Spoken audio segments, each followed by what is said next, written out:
Olá, Porto Velho, querida e amada capital simpatia.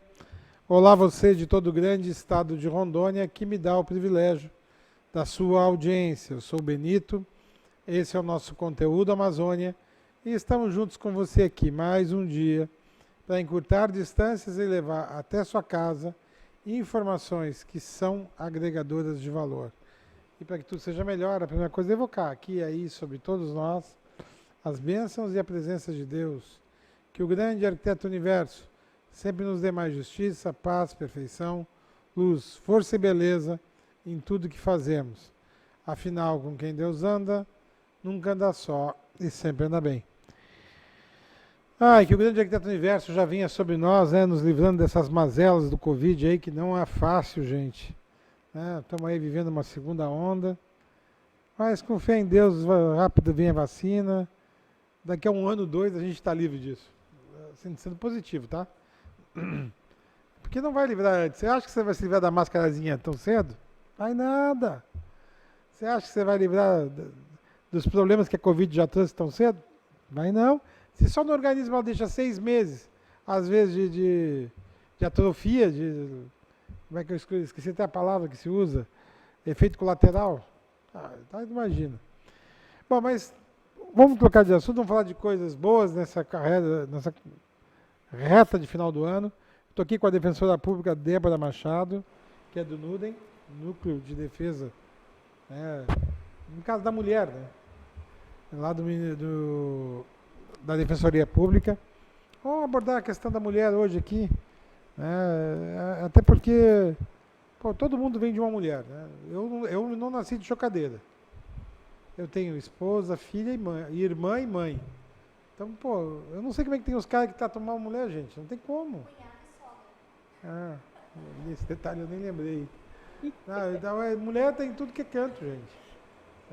E quem não gosta de mulher, mesmo assim, trata bem mulher, porque não tem como. Você não vê o mundo se não for pela luz que ela dá. Então, não dá, a gente tem que mudar. Elas vão dominar daqui a 100 anos. O que nós fazemos hoje, elas vão fazer amanhã, elas vão fazer. Então, é a vida. Aceita que dói menos.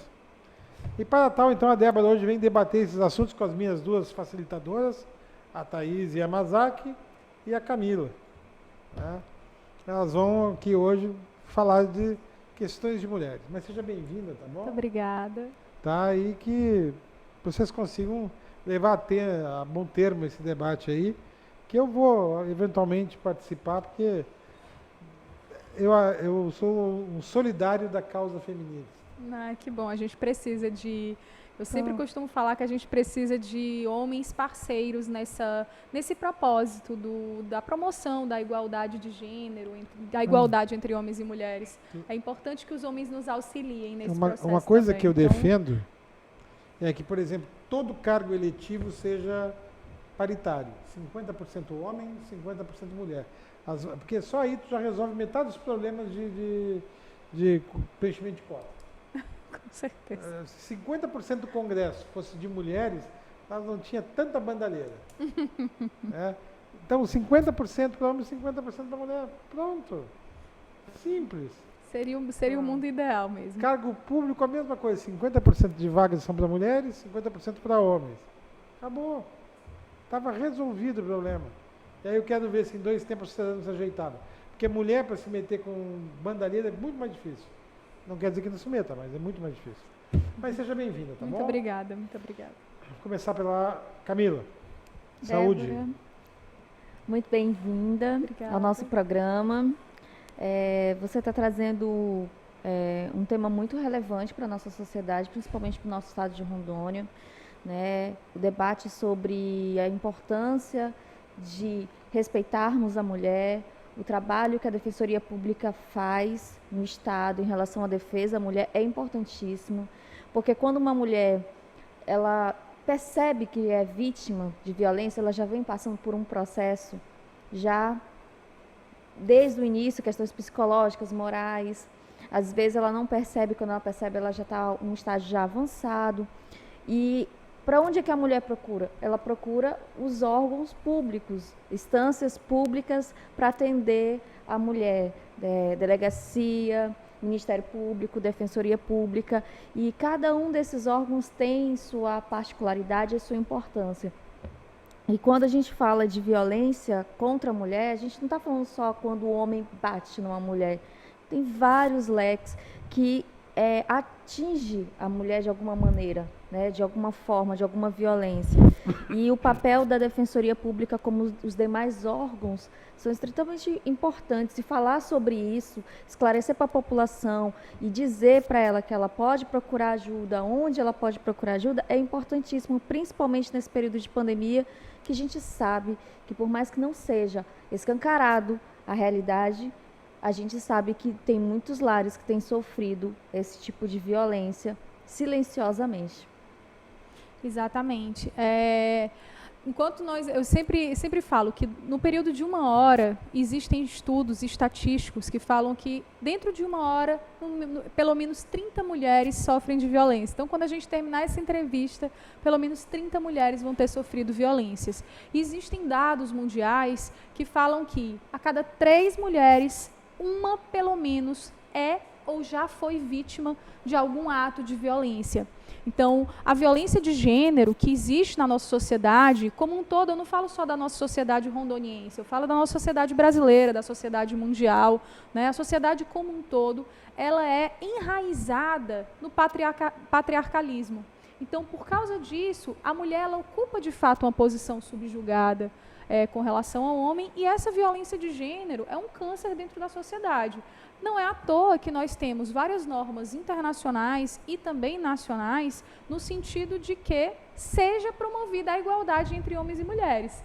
Parece assim, chover no molhado, falar o óbvio, que não precisaria ser dito, mas é tão gritante essa desigualdade, é tão gritante a discriminação que as mulheres ainda sofrem no contexto social, que há uma necessidade de haver uma promoção, que eu até falei no início, né, antes da gente começar a gravação, de uma promoção de uma desigualação normativa para que a mulher ela fique pelo menos em pé de igualdade, né? Eu até brinquei com o nosso outro apresentador aqui, falando que não existe lei João da Penha por razões óbvias. O homem na sociedade ele ocupa uma posição superior ainda à da mulher, né? Então, essa luta por promoção de igualdade, eu sempre falo, é uma luta de todas e todos. Então, é importante que nós reconheçamos esse problema que existe, é um problema real, é um problema que se agravou nesse contexto pandêmico, né? Eu até cheguei a comentar alguns dados do Anuário Brasileiro de Segurança Pública, eu não vou adiantar porque eu acho que vai ser perguntado mais à frente. E nós precisamos combater isso de forma conjunta, de mãos dadas. E como foi bem colocado, para esse combate nós temos uma série de agentes, não somente a Defensoria Pública, nós tentamos promover essa igualdade, essa proteção da mulher, né? Eu sou defensora pública, estou coordenadora no Núcleo Especializado de Promoção e Defesa da Mulher, que é o NUDEM, da Defensoria Pública do Estado de Rondônia, e nós constantemente estamos lidando com esse tipo de situação. Mas também o Ministério Público, a Delegacia da Mulher, inclusive na sexta-feira, você falou da doutora Tânia, eu e a doutora Tânia ministramos uma palestra para o Conselho Estadual da Mulher, e nós falamos também, eu falei um pouco da rede de enfrentamento que nós temos aqui em Porto Velho, né, que é uma rede bastante ampla. Nós temos a Delegacia da Mulher, nós temos a Casa Abrigo, temos diversas organizações da sociedade civil, Conselho Estadual da Mulher, Conselho Municipal da Mulher. Então, é uma série de instituições que estão aqui para amparar e proteger e promover os direitos dessas mulheres para que elas não sejam mais submetidas a esse tipo de violência. Thaís. Débora, prazer imenso ter aqui no nosso programa. Eu fui membro da rede de enfrentamento daqui do nosso município. Realmente é um órgão que junta-se, né, na verdade, várias instituições para fazer essa promoção em defesa dos direitos das mulheres. E, com certeza, nesses últimos 2 anos, muitos avanços tivemos. Ainda tem muita coisa a se fazer, mas muitos avanços tivemos com a luta dessas instituições, da qual você representa uma delas, que é a Defensoria Pública do nosso Estado, né? Quando você fala da questão, né, dessa diferença entre homens e mulheres, uma das questões hoje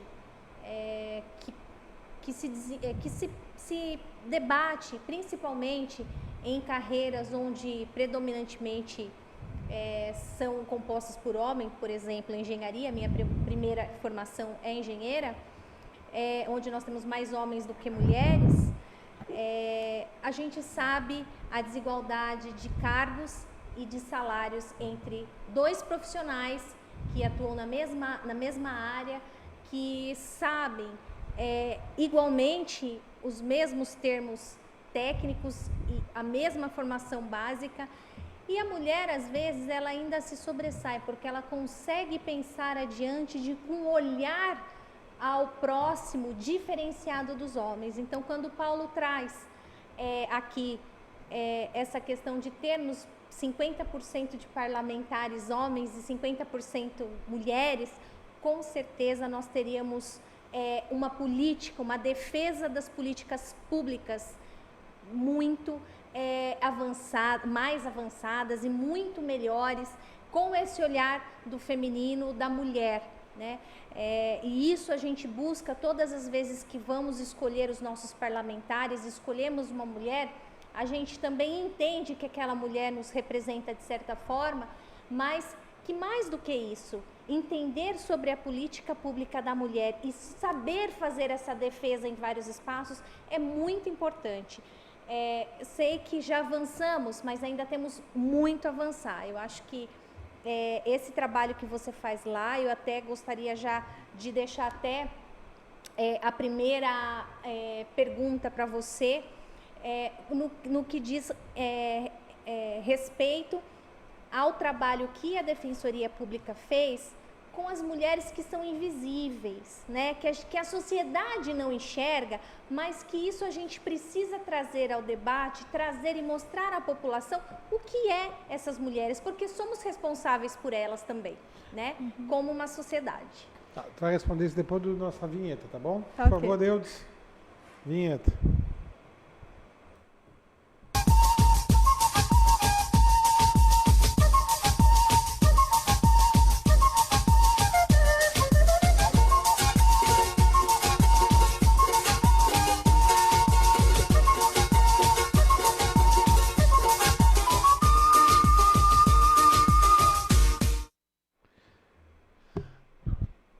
Então, responda a Ana Thaís aí sobre como combater a invisibilidade. Eu olho para ela ou olho para a Não, câmera? tanto Eu faz. posso olhar para ela, né? É. Então, Não tá tem ok. problema.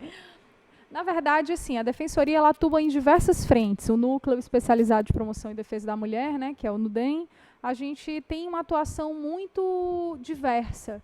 Com relação às mulheres invisíveis, existem vários grupos de mulheres invisíveis, né? Não é somente um grupo de mulheres invisíveis. Então, as mulheres elas são um grupo de vulneráveis e dentro desse grupo de vulneráveis existem vários outros grupos de vulneráveis, né? Que eu até falo que são hipervulneráveis. A exemplo, nós temos as mulheres encarceradas, né? Que são mulheres que são invisibilizadas dentro da sociedade.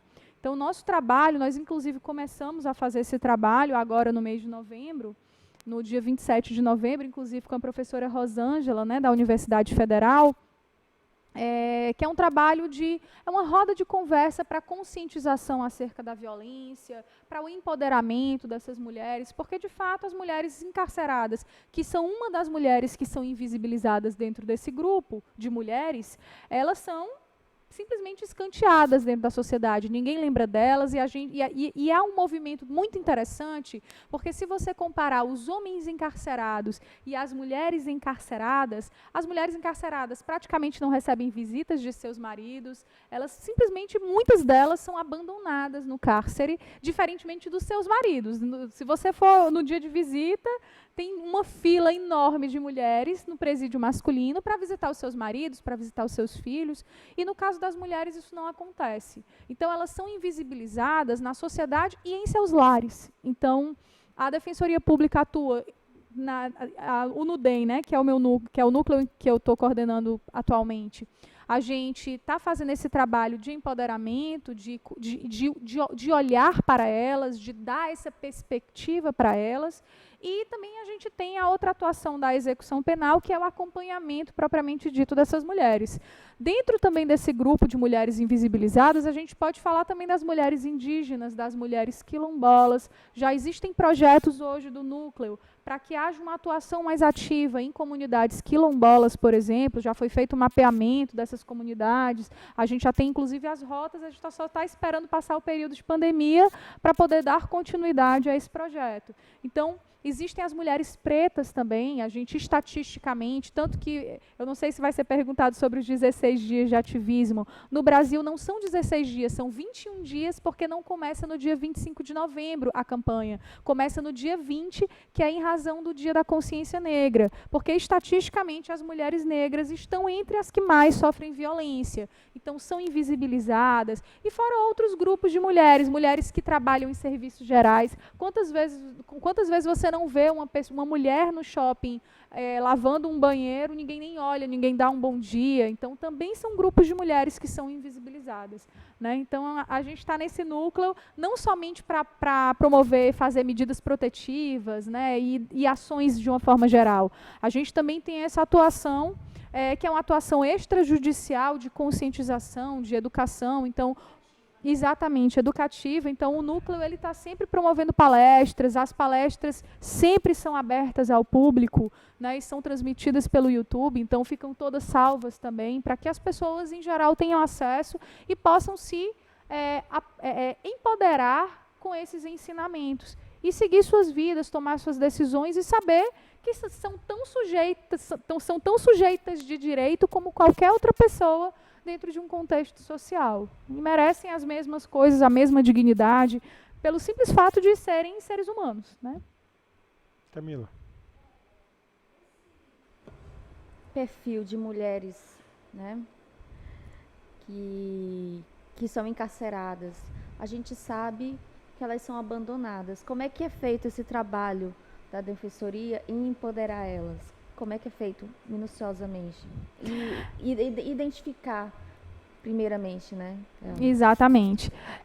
Na verdade, como eu falei, esse projeto foi um projeto iniciado pela professora Rosângela, né, Rosângela Hilário, que é professora da Universidade Federal, e nós abraçamos o projeto para também fazer esse acompanhamento.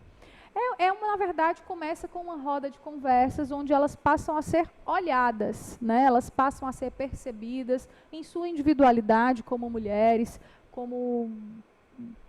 enfim, como pessoas que têm potencial dentro de uma sociedade, não como alguém que, pronto, cometeu um erro, está encarcerada e agora vai ficar lá para todo sempre, amém, e a sociedade nunca vai olhar para elas.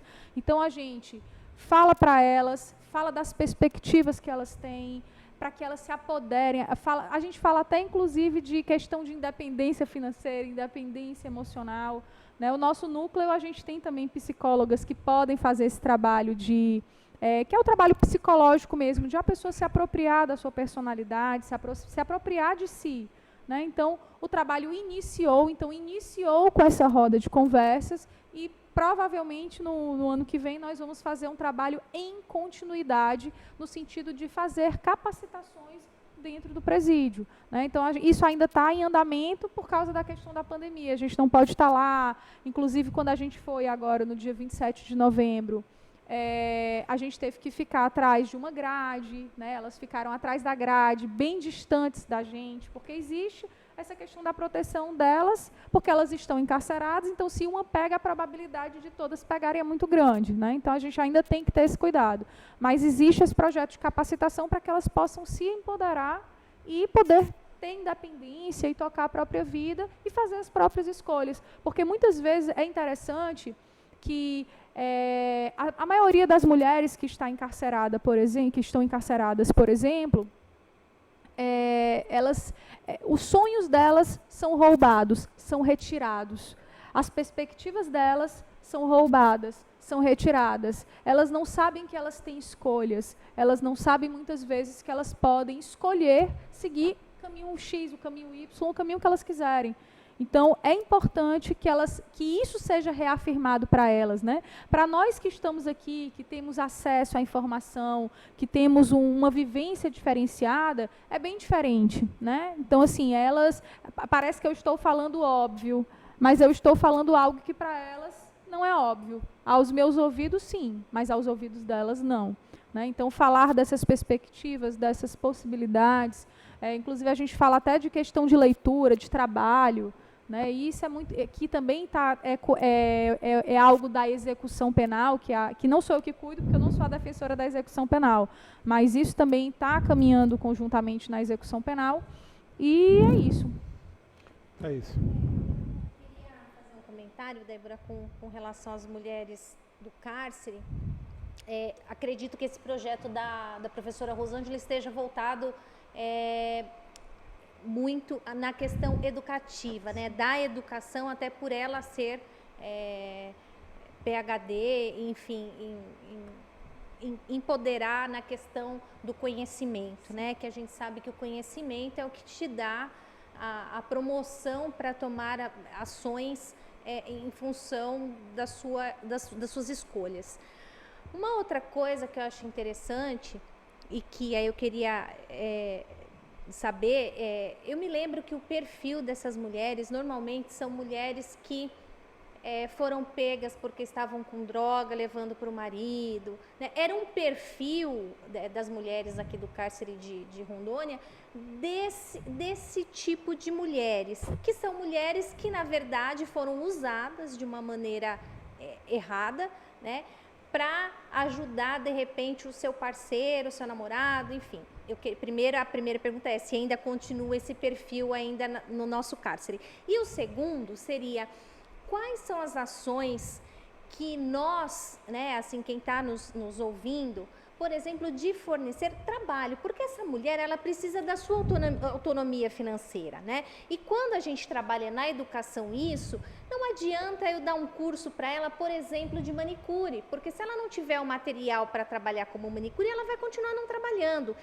E o trabalho com carteira registrada, né? Um trabalho onde você tem o seu emprego garantido, né? Dentro de uma perspectiva de crescimento profissional, isso sim transforma a vida desta mulher, porque ela sabe que o recurso dela não depende da mão de obra dela, mas assim, eu não sei se eu estou conseguindo fazer entender, mas que é diferente quando você dá um curso de cabeleireira, quando você dá um emprego formal, né? Então, nesse sentido, eu deixo essas duas perguntas para você. Mas tu responde depois do intervalo comercial, tá bom. por favor? Tá, então continue conosco, jogo rápido, no ar. Vou tocar.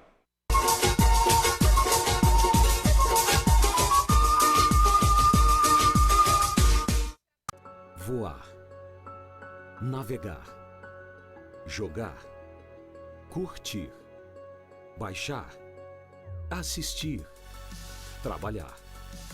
Tudo tem ficado muito rápido. Tudo requer pressa, mas com qualidade. Brasil Digital. Você mais conectado. Internet 100% fibra ótica.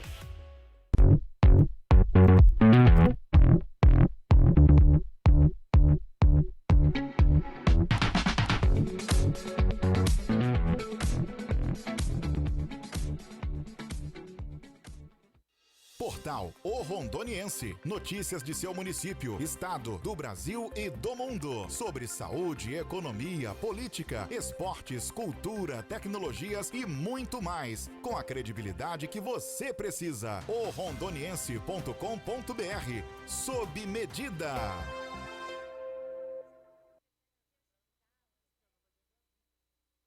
Você precisa cuidar da sua saúde. Está sem plano e cansado de ter que esperar? Venha para a Sol Saúde, próximo à Praça da Pirâmide, com as principais especialidades médicas, exames laboratoriais, com toda a atenção e agilidade que você precisa. Afinal, saúde é coisa séria, não é mesmo? Sol Saúde, atendimento popular para toda a família. 3213-0163. E estética Mãos de Fada. Depilação, designer de sobrancelha, extensão de cílios, limpeza de pele, clareamento íntimo, axilas e tratamento para a estria. Avenida 7 de Setembro, 6.158, bairro Igarapé.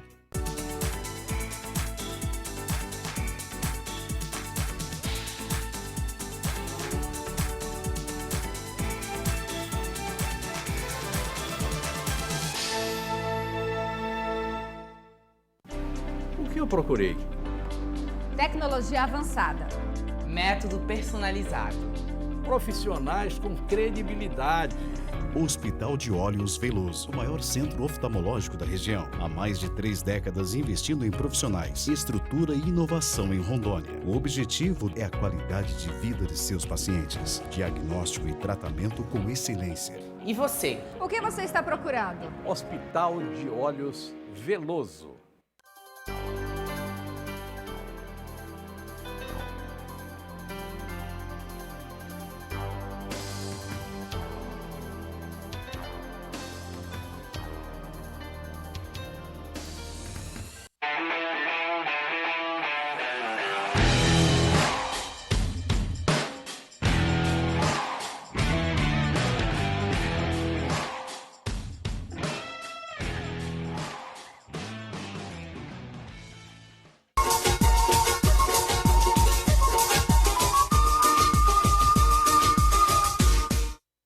Bom, vamos lá. Tá aí, só repete as perguntas para ela. Sobre o perfil das mulheres do cárcere e o trabalho. Bom, a questão das mulheres no perfil do cárcere, a gente sabe que, de uma forma geral, não somente na sociedade rondoniense, as mulheres, muitas vezes, elas entram no mundo do crime em razão dos seus companheiros, né? Ou para ajudar de alguma forma, tanto que ainda é considerável a quantidade de mulheres que respondem por tráfico de drogas em razão de ter tentado entrar com algum tipo de entorpecente no presídio para entregar para o companheiro, né? Então, isso ainda existe, eu não sei dizer estatisticamente quanto, nem se é o que mais acontece no presídio daqui de Porto Velho, mas isso é algo que ainda é constatado no nosso contexto social, né? E com relação ao trabalho, é uma coisa extremamente emblemática, né? Porque ninguém pode obrigar a dar emprego, mas é importante a conscientização da sociedade para acolher essas pessoas que são egressas do sistema penitenciário, né? Então, é mais um trabalho de incentivo legal, incentivos legais, né? Incentivos de uma forma geral, para que a sociedade, as empresas, enfim, possam estar empregando essas pessoas. A Defensoria Pública, por exemplo, tem um convênio com o FUNPEN, e nós, alguns reeducandos trabalham dentro da Defensoria Pública, seja nos serviços gerais, onde pode ser encaixado, né? Onde ele tem habilidade para fazer algum serviço. Então, existe esse convênio, quando nós precisamos, é acionado o convênio. Em algumas comarcas que eu já trabalhei no interior, já foi acionado, né? Então, é importante que as pessoas tenham essa visão ressocializante da pena. A pessoa está lá, cumpriu uma pena, ela tem o direito de sair e de ter um trabalho, de ter uma vida digna, assim como qualquer outra pessoa. Maravilha. Débora, rapidamente, que eu sei que nós estamos finalizando, mas fala um pouquinho sobre os 16 dias de ativismo. Vou falar bem rápido. Os 16 dias de ativismo começaram, na verdade, uma campanha que se iniciou em 91 pelo Instituto Global de Liderança de Mulheres. É um grupo de ativistas que iniciou a campanha de 16 dias pelo fim da violência contra a mulher. Essa campanha foi lançada mundialmente no dia 25 de novembro, que é o dia pela eliminação de todas as formas de violência contra a mulher. E aqui no Brasil, somente se iniciou a campanha em 2003. Mas a campanha aqui se inicia no dia 20 de novembro, em razão de que é o Dia da Consciência Negra, e, estatisticamente, as mulheres negras estão entre as que mais sofrem violência.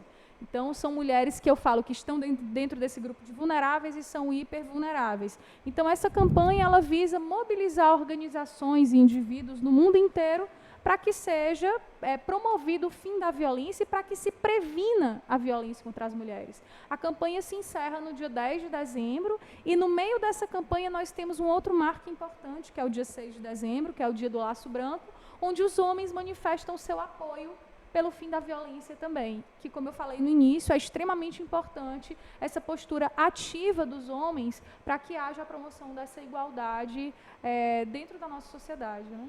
Então, beleza. Quero agradecer a tua presença, mas antes, Camila, concluindo. Débora, obrigada pela sua participação no programa.